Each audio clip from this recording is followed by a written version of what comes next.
rencontre? Alors, le sens de cette rencontre, c'est pour formaliser une convention avec Pôle emploi. Déjà, nous travaillons beaucoup avec eux pour la mise à disposition de salariés pour nos entreprises. Il faut qu'on arrive, par le biais de cette signature de convention, à pouvoir mettre en avant et pouvoir faire monter en compétence toutes les personnes qui sont inscrites à Pôle emploi.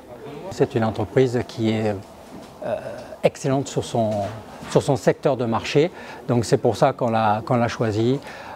C'est une entreprise qui développe son chiffre d'affaires, qui est en pleine expansion, qui a besoin sûrement et de personnel.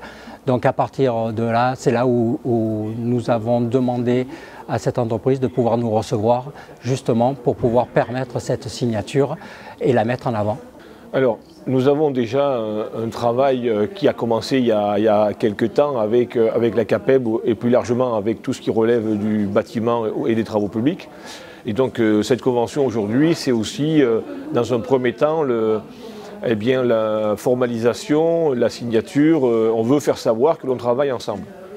Ce qui est important dans le contenu de cette convention, c'est de travailler ensemble autour de ces métiers dits en tension, où aujourd'hui nous avons quelques difficultés à arriver à mobiliser les publics pour que doucement ces publics s'orientent vers ce type de métier, quel que soit le métier d'ailleurs au sein du bâtiment. Que ce soit pour des offres d'emploi, mais comme pour des formations.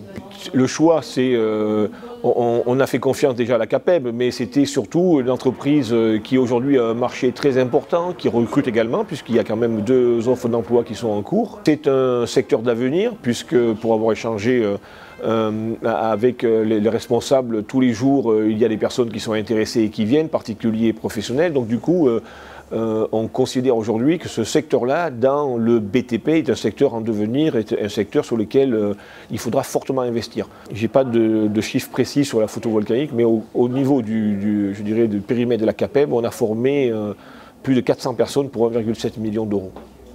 Donc c'est quand même pas négligeable. Après, toutes ces personnes qui sortent de cette formation-là, trouvent du travail. Donc la difficulté, c'est pas trouver les offres, la difficulté, c'est pas trouver les entreprises. La difficulté aujourd'hui, c'est d'arriver à mobiliser les publics, de rendre ces métiers attractifs. Et c'est pour ça que le voltaïque ou les énergies renouvelables, il faut qu'on travaille ensemble pour voir comment on peut, auprès des milliers de demandeurs d'emploi, puisque nous on s'occupe des demandeurs d'emploi, mais il y a aussi des jeunes scolaires, comment on peut vendre, entre parenthèses, le métier.